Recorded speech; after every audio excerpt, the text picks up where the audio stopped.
Welcome to the Real News Network. I'm Paul Jay, and this is another episode of Reality Asserts Itself. And the reality asserting itself, probably the biggest one we're all going to be facing and are facing, is climate change. And while the reality of it is not going to be dependent on whether we recognize it or not, it's here and it's coming. But you wouldn't know that if you looked at today's politics, both in the United States, countries like Canada and Europe, and around the world. There's some rhetoric about dealing with climate change, but how much real effective policy is there? And that begs a bigger question. Is it possible within the capitalist system to have an effective confrontation of climate change? Is the kind of changes that are required possible? And if anything's possible, will it happen in enough time to prevent some of the worst effects of climate change? Now joining us is Chris Williams. He's a longtime environmental activist and author of Ecology and Socialism, Solutions to Capitalist Ecological Crisis. He's chair of the science department at Packer Collegiate Institute and an adjunct professor at Pace University. He reported from Fukushima in December and January of 2012 for Truth Out. He's the recipient of the Lannan Cultural Freedom Fellowship for 2013. He reported from the last round of international climate negotiations in Warsaw in November 2013 for Truth Out and other outlets. He speaks regularly on TV and radio and such. And he just got back from spending 4 months in Vietnam, Morocco, and Bolivia analyzing the economic development in the context of climate change. Thanks for joining us.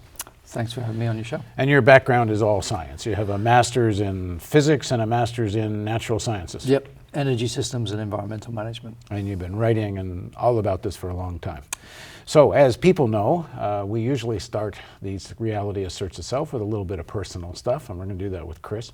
So you told me before that your father, I asked you how you got along politically with your father and whether you grew up in a household where they would approve of what you're doing, and you said your father worked for Gulf Oil. So where are you guys at? We're starting to, we tend to agree not to talk about too much politics, otherwise things get a little out of hand. Well, you grew up in that milieu. What brought you to conclusions that were so different than your father's? I think growing up in the 1980s, some things that were really formative on my life was... And this is in Wales, you said? In Wales, and then a little later on in England. Some formative parts of my political life were the anti-apartheid struggle, which I didn't really understand what was going on on television.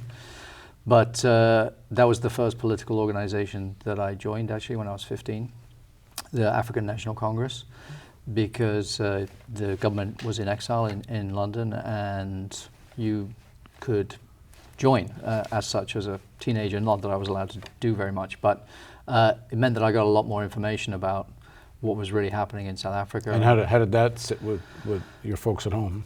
I don't think they were so bothered by that. I think I was also interested in nuclear weapons because that was a huge issue, and nuclear power when I was younger, and those two things, kind of the social justice and the environmental justice side of things. Well, a lot of people grew up in the same period, the same milieu, the same things were happening, and most people that grew up in a household that didn't have that kind of politics, I would guess most people didn't become activists. Why do you think you did? It's a good question. I'm not really sure. I do think that I was really motivated by the South African struggle. And kids the same age as me were on the streets trying to fight for justice, and I'd done some reading and understood why I would support black South Africans in their struggle for freedom. Nelson Mandela was obviously very inspiring. And beyond that, I turned up at university when I was 17, and I went by accident on my first protest, which was about getting extra lighting on campus because there'd been attacks on women, and the university said there was no budget for that extra lighting. And so we went and occupied the university meeting, and the next thing we knew, there suddenly turned up a load of money, and within a week they were putting up lighting on campus. So that showed me, in amongst a lot of defeats in the 1980s, that actually protest and demonstrations and things could win. So that was an important part of, I think, thinking about, well, which side did I want to be on, and how would I put it into effect? A lot of people, certainly most people I knew that got involved as activists, either against the Vietnam War, which is more my era, or some of the issues you're taking up, a lot of them will go into history, they go into social sciences. You went into hard science. What drew you there? I've always been interested in trying to understand why the universe works the way it does as opposed to other ways. And so my first degree was in physics, which I did in a Welsh university because I was really interested in finding out about Welsh culture at the time, being Welsh. And I really enjoyed that aspect of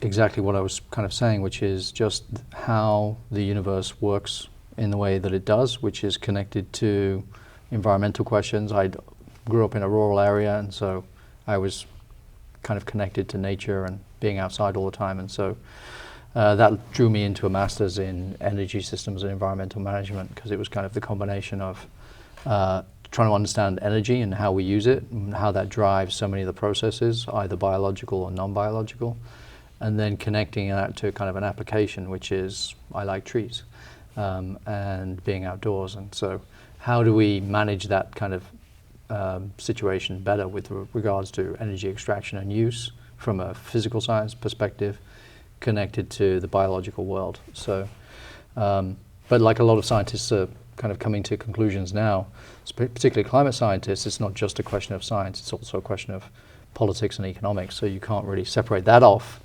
from the economic and political world at the same time. So that's kind of where I... When did you get convinced or persuaded that human activity was causing, was the main contributor at least, to this climate change issue? Because in the early days of the science, it was still much a debate. Yeah, I mean, I'd read a book in, I think, 1988 or 89 by a scientist writer in Britain called About Global Warming, Hothouse Earth. And that was the same time when James Hansen was first at Congress saying, well, we've got these conclusions, they're tentative, but it's looking like we're altering the climate by our own activities.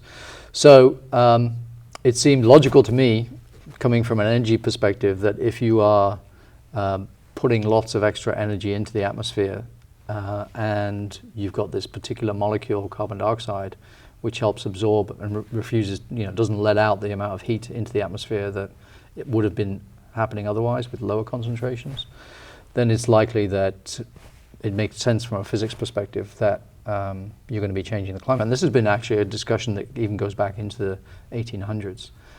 John Tyndall and other scientists, Svante Arrhenius, raised it as a possibility, but actually Arrhenius thought it would be a good thing because Sweden would be warmer. So it might turn out that way yes, for a while. Right. And so they are saying there's going to be winners and losers. I mean, right. Sweden could be for a while at least. For sure, yeah. If you believe no Sweden's as an island. Right, depending on where they're going to get their food from and so on and so forth. But so I think it was really a combination of the scientific perspective that I had connected to the kind of the politics that I was out doing on the streets in London at the time.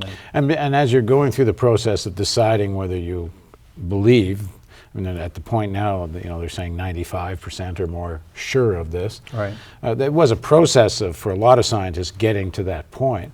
Were there arguments, that come from what are called climate deniers or climate skeptics?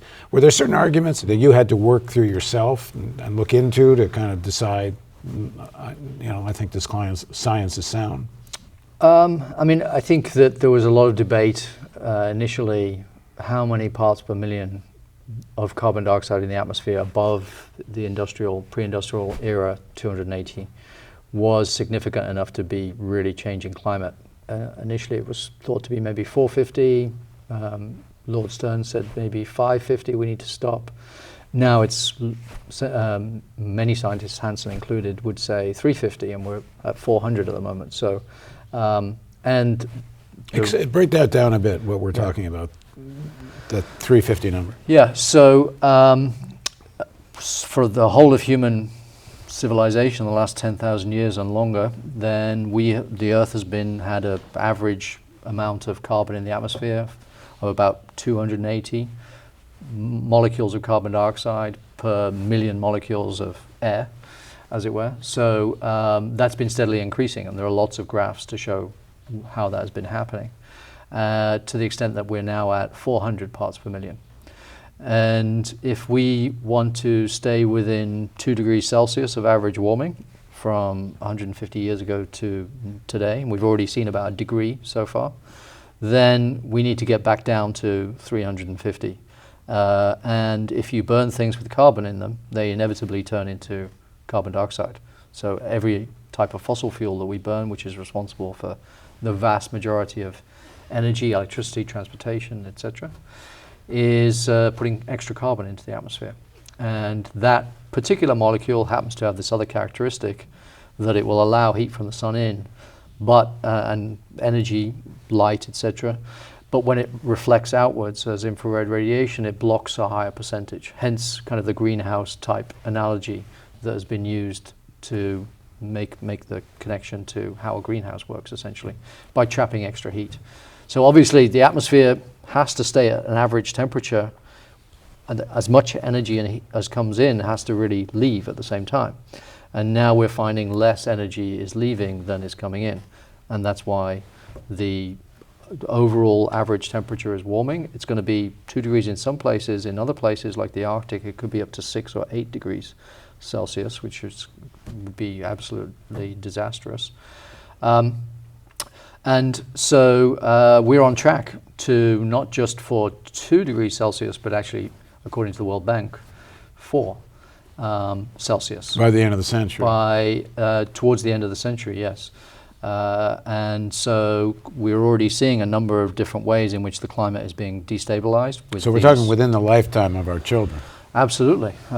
Within the lifetime of many people, 80% of the population alive today will see significant changes to the way in which their region behaves with regard to rainfall patterns, with regard to how many hot days there are, how many days above 90 Fahrenheit, how many days above 100 Fahrenheit, which has all kinds of other knock-on effects in terms of air conditioning, in terms of also what we saw this winter in the Midwest with like the polar vortex, and the destabilization of the jet streams, which is being linked to climate change. So there are an intensification of hurricanes. If you've got more heat in the atmosphere, then the logical corollary of that is more energy, right? And that's what it takes, one of the things that it takes to build bigger. I've always imagined if there was this enormous meteor headed towards Earth, and when it hit, it would blow the Earth to pieces. Mm-hmm. But the first time they say it's 1 million years out, so who cares? And then 500 and this and that. But there's a point somewhere where the meteor is close enough. Is it 50 years out or 30 years or whatever, where people say, oh, that's close enough that this is going to drop on my head. Right. Well, it seems to me that in terms of the science with climate change, we are close enough now. If you're saying the majority of people are going to feel the effects, and certainly our children are going to feel the effects in great serious ways, where is the reaction? Where is the response? How many years of the Obama presidency did it take before he finally has a regulation where he starts to approach that, at least saying they're going to do something about it? Right. One can debate how effective it is. Right. But it's been well into his presidency before he even gets serious about even mentioning the words. And if anything, Europe's pulling back from some of the measures they were doing. Again, you can debate how effective they were, but it seemed to be more top of mind in Europe. Even that, partly the economic crisis has done something. Before we get into kind of more of the substance of of the economic elite in all of this, why do you think there isn't more of a mass response that that you're putting us all in danger? A mass response from ordinary people? Yeah. I think that I don't know whether people are waiting for Bruce Willis or not, but he's not going to turn up, and so it really is down to us to make a change. And I think it's a combination, actually, both from the people at the top and from the majority of the population, that we've had 30 years of neoliberal economics which have pushed back civil rights and many of the rights that were won in the 1960s and 1970s in the last round of huge social upheaval. And to be honest, I think we've lost ground in lots of different ways on social and political questions. And so we haven't got a lot of confidence. I think the collapse of the Soviet Union, I didn't believe it was socialism or communism or anything, but that had led to a level of triumphalism around capitalism that compounded some of the defeats on the ground and left people with little hope that there was some kind of alternative.